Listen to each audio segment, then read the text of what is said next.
Hello students, in this tutorial we will learn how to do basic programming on MATLAB. So before starting the programming, I'll just tell you what is MATLAB. It is mainly a programming language that provides an environment for numerical computations, and it provides a suite of tools for computation, visualizations, and many more tools are available in MATLAB. MATLAB mainly stands for Matrix Laboratory, and it was designed by Cleve Moeller. He was an American mathematician and computer programmer. So let's start programming. Starting MATLAB, you can press on the icon which is present in the desktop. This is the icon. It will look like this. So either you can press this, and if it is not present in the desktop, you can go to this search option and type MATLAB, and if it is installed in your computer it will show, and then you can click on this to launch the MATLAB software. So now the MATLAB is a software package for doing numerical computations, and its name is derived from Matrix Laboratory.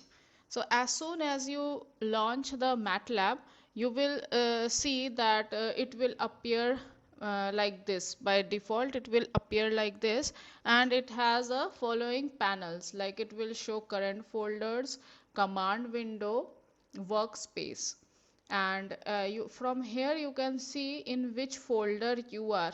Like I am inside C, then under inside the user, then perimeter, and then download. So if I save any file, it will automatically go to this download folder, and you can change the folder by pressing on this option. Like if you press this, you will see that you are in downloads, and if you want to change your folder, you can select from here, that wherever you want to go you can select there. I'll keep myself in this folder itself. So now what about this workspace? This workspace shows all the variables that are created or imported from the files. Now it is not showing anything because I haven't created any variables. So when I'll create variable, everything will be shown in this workspace. And what does this command window do? This is the main area where we enter the command. So let's start by doing some simple computations. As you know that the MATLAB behaves like a super complex computer. So let's see, like if I type this plus some digit, okay, so I'll get the answer. Just what you have to do is that write and then press enter, you will get the answer. And you can see that you haven't created variable over here. So automatic variable, that is answer, is created and it is shown in the workspace. Now you can use this answer as your variable. Like for example, if you write this divided by answer, you will get the answer. Like this answer has stored this value, and now you can see that the value of answer is this. So every time if you don't create a variable, it will create a variable, that is ans, and then it will store the value in it. So now if you want to give a variable name, it is very easy to do that. You type x is equal to 4, and if you put the semicolon, it will suppress the output. Like see, in this we haven't put any semicolon, so the answer was seen in the command window only. But if I put the semicolon, the output is suppressed. And then if you can see that now in the workspace you can see this x variable is created with value 4. Now I want to give y value as x plus 67. Okay, now you want to see the answer, so you will not put the semicolon and just press enter, and then you can see that y has a value 71. And here also you will find that you created a variable y with the value 71. So now suppose that you want to see like you have done a lot of programming and you want to see that which variable name you have used. So what you can do is that you can press type who and then see. So your variables, it is giving that your variables are answer xy.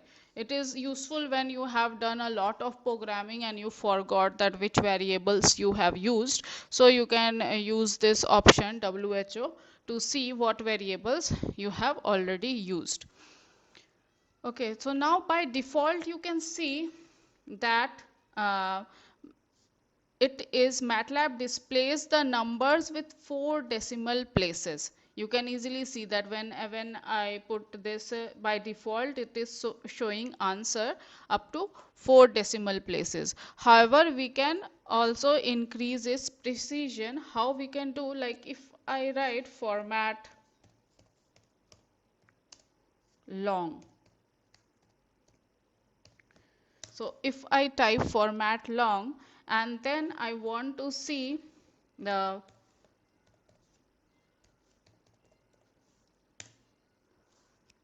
answer of this, what I am getting?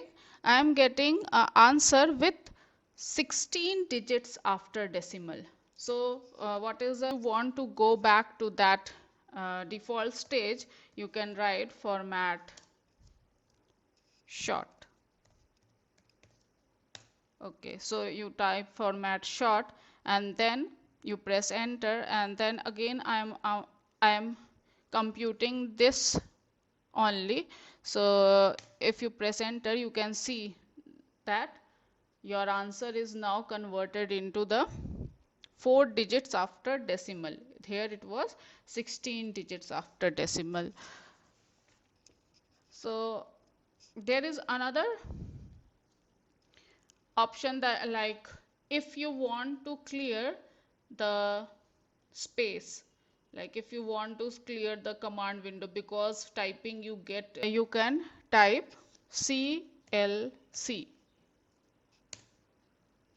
So if you put type CLC, you can see that all the you clear the command window. Now if you want to delete all the variables in the workspace, like you don't want, now you don't want this x to be given value 4 and y to be 71, and you want to clear this workspace. So what you can do is type clear. So when you will type clear and press enter, you will see that your workspace is now clear. Okay, so now the MATLAB also provides many built-in functions which are very useful, like for example sine. See, I just wrote sine 67 and I press enter, it will give the value. Similarly, it have cos, then tan, then this a sine means this is the trigonometric inverse of sine. So if you want to calculate the trigonometric inverse, you can use this a sine. If you type a cos, it will give the inverse of cosine. So I am just writing it down. And then similarly for the other trigonometric functions also. Also it will have built-in functions for exponential, like you want to find out the exponential of 4, the value of e to the power 4. So it will directly give this. These all are built-in functions which is already stored in MATLAB. And log is for natural logarithmic. So if you want to find out the natural log, you can just type log and then for which number you want to find out the log. Similarly, ABS gives you the absolute value. Like you type ABS minus of 8. So it is giving you the absolute value. Suppose that if you want to find out the absolute value of, like you want to find out the distance, then you can use this ABS option. There are other functions also, like SQRT. SQRT gives you the square root. So if you type square root of 56, it will give you the square root of 56. And then there is another option, that is of remainder. Like if you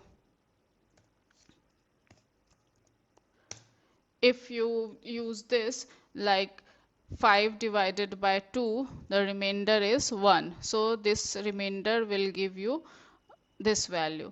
Now similarly, you can have a mod option also. This is similar to remainder.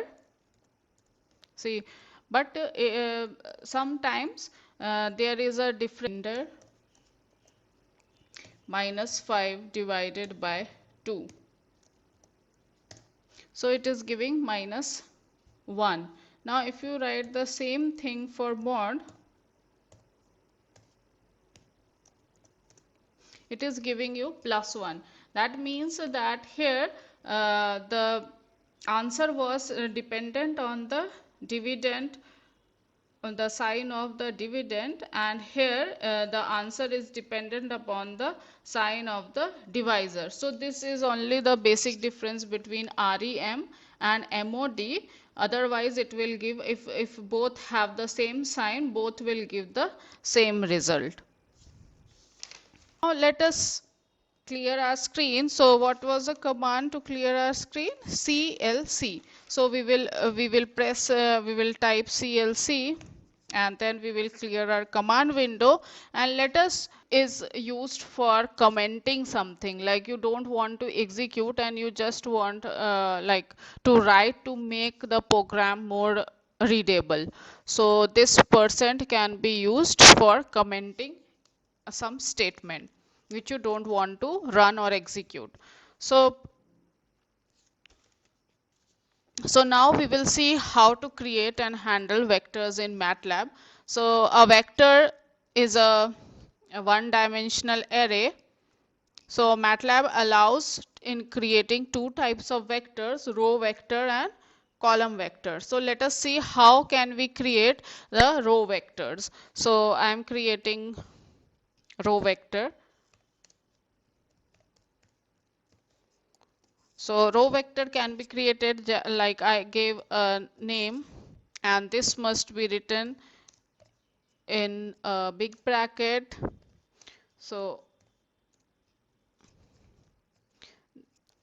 this is very simple. You have to write, like you want to create a row vector. So I wrote this as R is equal to 7, gave a space, 8, give a space, 9, give a space, 10, 11, and so. And when you will press enter, you will see a row vector is created. The alternative way is that you can give a comma in between the elements.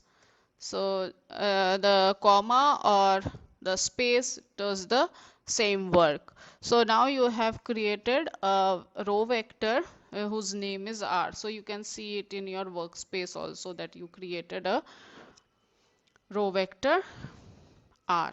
Now you want to create a column vector. So let us see how to create a column vector.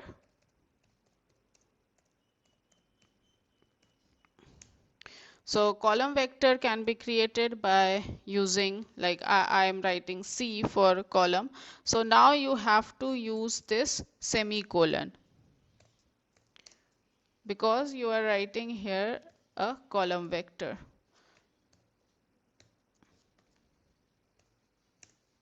See, you have created a column vector C with the elements 7, 8, 9, 10. Now what other things we can do is that we can add and subtract the vectors that must be of same type and has a same number of elements. So let's create two vectors which are of same length. I'm creating a row vector which is like this. So I don't want to show the output, so I'll type semicolon, press enter. I'll create another vector that should be also row vector, because now we want to add and subtract the vectors. So these both are of same length and type. So now if I put C is equal to A plus B, let us see what is the output. Okay, so it is saying that okay, I have given B more values, so your B should be equal, like when addition is performed they must be of equal length. So you can easily see that this B length is more. So now B is this, so let us do the same thing, A plus B, and now you can see that they have added 7 plus 2 is 9, 11 plus 5 16, 15, 13, 28, and this is giving you the answer for the vector addition. Now you want to do the vector subtraction. So again I'll write A minus B and see that it perform the vector subtraction also. Now in the similar way you can multiply a scalar with your vector. Like for example, if I want to a variable I have given m, which is 5 into b. So what it has done, it has multiplied this b with 5. This is our b, and if you multiply you can see that you will get this result. Okay, so now suppose we want to do element wise multiplication. So how can we do that? If you do like simple a multiplied by b, you will have an error. Because why it is error? Because the matrix dimensions are not compatible. You already know that for multiplying a matrix the dimension should satisfy some criteria, but in this you can see that the dimensions of the matrix were not correct, so we cannot multiply this a and b. So but what we want element wise multiplication, like a into b, like 7 into 2, then 11 into 5, then 15 into 13, 23 into 16, 9 into 20. So how can we do that? By putting just a dot in front of multiplication. So if you put a dot, let's see what it gives. See, we wanted that to the MATLAB to perform the element wise multiplication, so we can use dot multiply to do this. Now we will see how to append two vectors. Like if you want to append a and b, how can you do that? You can append a and b, like I'll write this as s. I'll comment and the appending.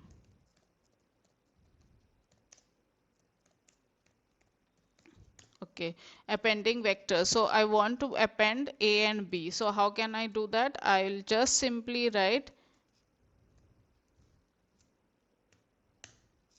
see, these have appendant like this a and then b. So we can do that, that we can concatenate two vectors together. Now what other things we can do is that we can also find the dot products. So how can you calculate the dot product? Suppose that we want to find out the dot product of A and B. So just we have to write dot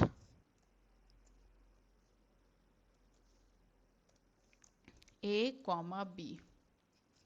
So see, you will get the answer. Like what they have done, they have multiplied this into this, like 7.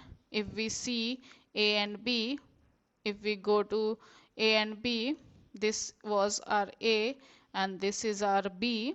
So what they have done, 7 into 2 plus 11 into 5 plus 15 into 13 plus 23 into 16 plus 9 into 20. So you will get this result. So it is very simple, just write dot A comma B, so you will get the dot product between two vectors. Now let us create matrix. So you already know that it is a two-dimensional array. So how we can write it or create it in MATLAB? Let's see. So first of all, I'll clear my command window.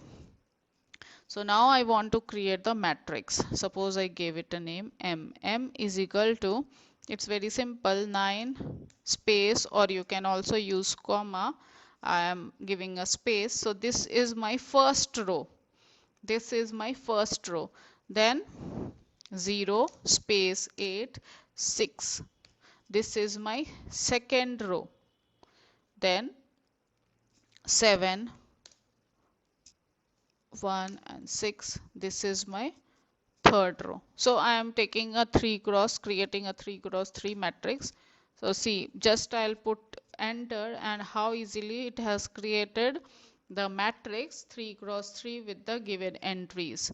So now it is very easy to perform few operations like determinant, like calculating the determinant of the matrix, finding the inverse of the matrix, finding the eigenvalues of the matrix, finding the rank of the matrix. So let us see how we can easily find out this. So I'll just type determinant of M, which is, see, it's giving the answer very fast, that determinant of M is this much. Then I want to find the inverse of M. So this is again giving you the value of inverse of M. Just I have to write INV and then in bracket M. I'll find the inverse of the given matrix M, and for determinant just DETM, I will find out the determinant. Now if I want to find out the eigenvalues of this matrix M, so what will I write? I'll write EIG M and press enter. You can see that it has a complex eigenvalues, so it is giving the answers,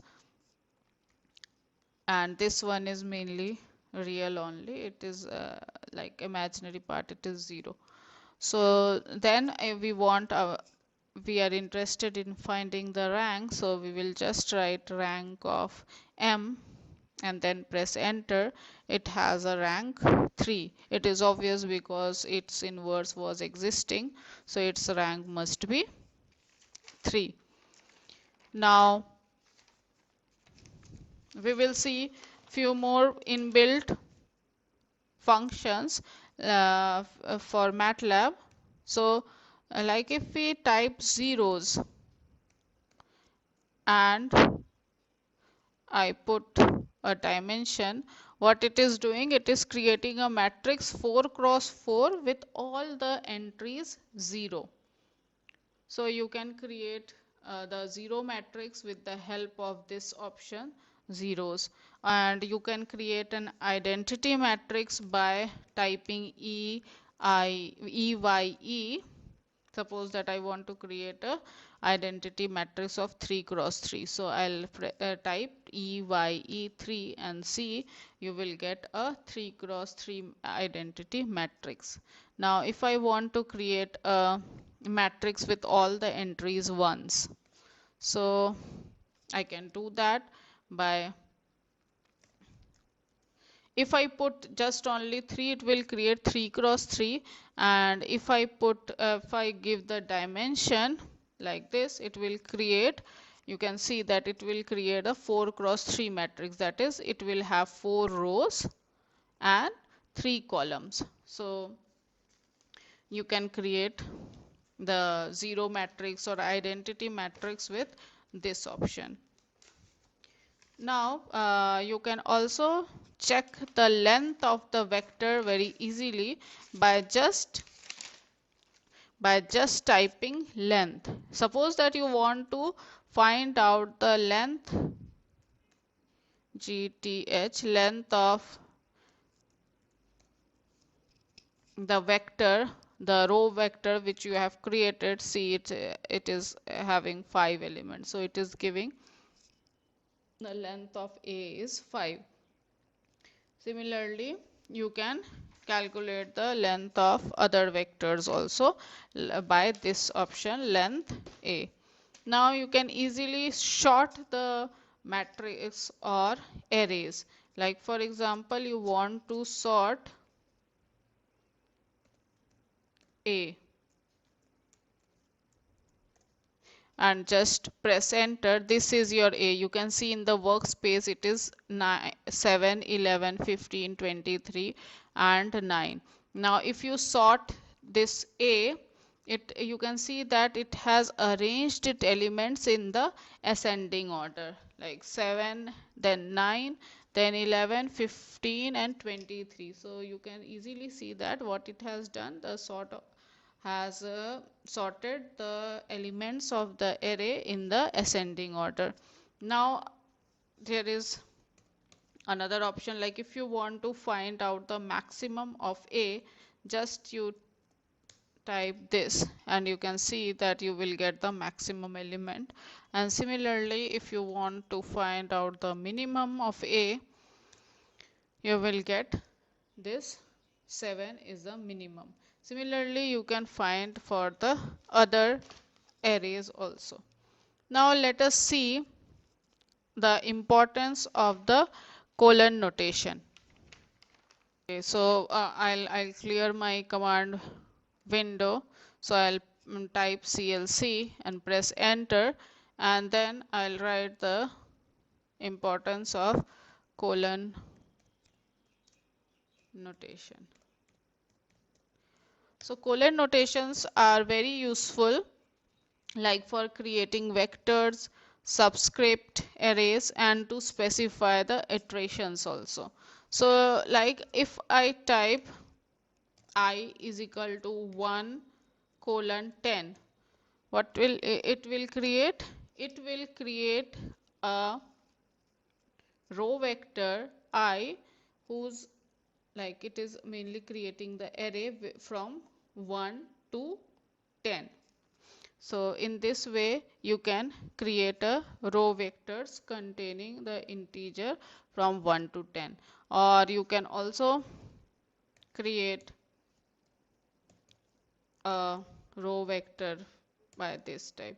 By default it is incrementing 1, and if you want to increment or decrement it with the other values, you can do it by writing in middle. Like it was by default, you can see that it is incrementing it by 1. From after 1 it took the value 2, then 3, then 4 till up to 10.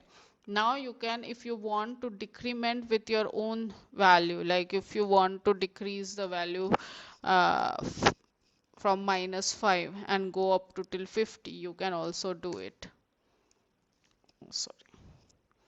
So this, press enter, and you can see that you created a row vector containing the integer from 100 to 50 with the decrement of -5.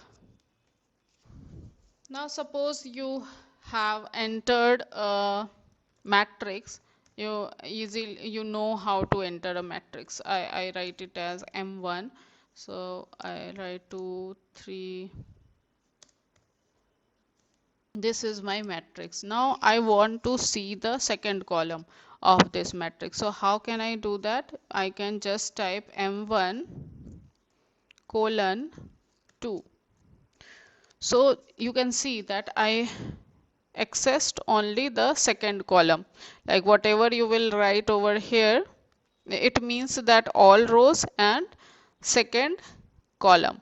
So it will only give you the second column. Now if you want to see the second row, M1 and then second row and all columns, then you will type this. So you can see that you will access this, the second row and all columns. Now if you want to see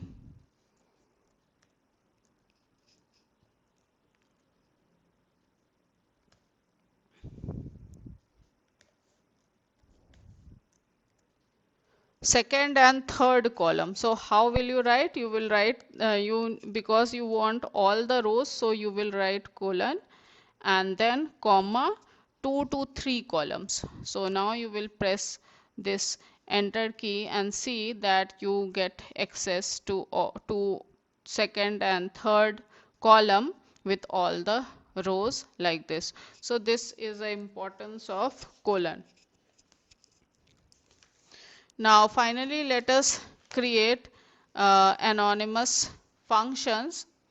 So anonymous functions is a one-line expression based, let me write down. So let us write down anonymous function.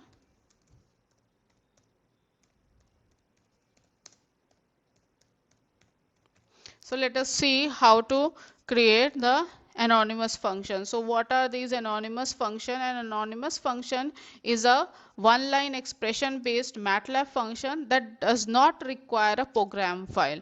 So let us see how can we create. Suppose that if I write f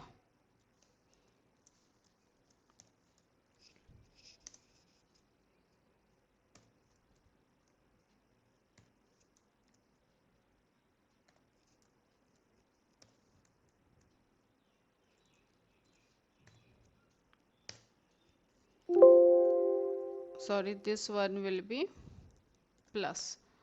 So plus or minus or whatever, what you have done, you have created a function which is having this. Now if you want to see the value of f at 1, just you will type f1 and you will see that it will have the value 8. What it is doing, it is putting 1 in the place of x. If you put 1 in place of this x, you will get 8. Similarly, if you want to see what is the value at f of 8, just type f in bracket 8, you will get the value 92. Similarly, at any point,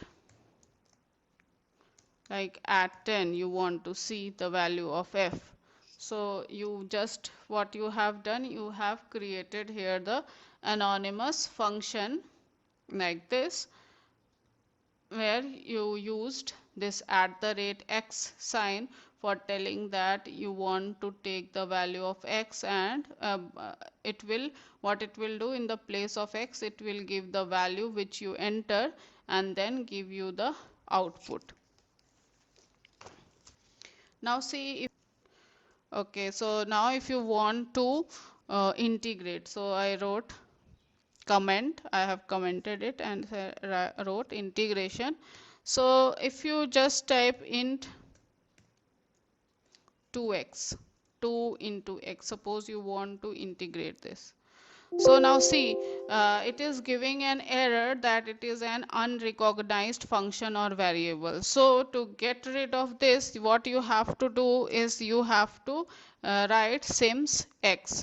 So what you are doing by this, you are creating the symbolic variable x. So now you will not face this problem, and now you will type, you created a symbolic variable x. See here in the workspace it is written the symbolic variable x is created, and now if you type print 2 into x, it will give you the output that the answer is x square. Similarly, you can integrate any trigonometric function also, like if you want to find out the integration of cos of x, so just put this int int and write the function and you will get your answer.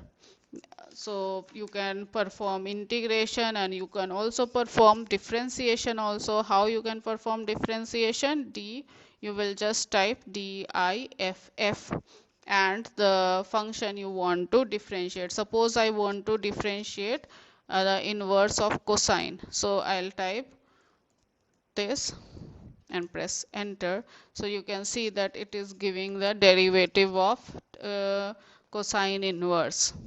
And similarly, if you want to find out the differentiation of tan function, so you will just type diff and press enter. So now we can also find out the limit by using MATLAB. Like if I want to find out the limit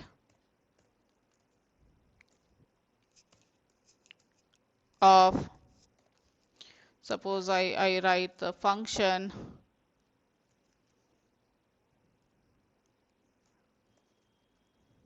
this is my numerator, this is my denominator, so x to the power 4 plus 7. Suppose that if I want to find out the limit of this function, so I'll put enter. Now you will ask that how it is giving answer 5 by 7, because we haven't specified here for which value of x we want to find out the limit. Like so by default it finds the limit as x tends to 0.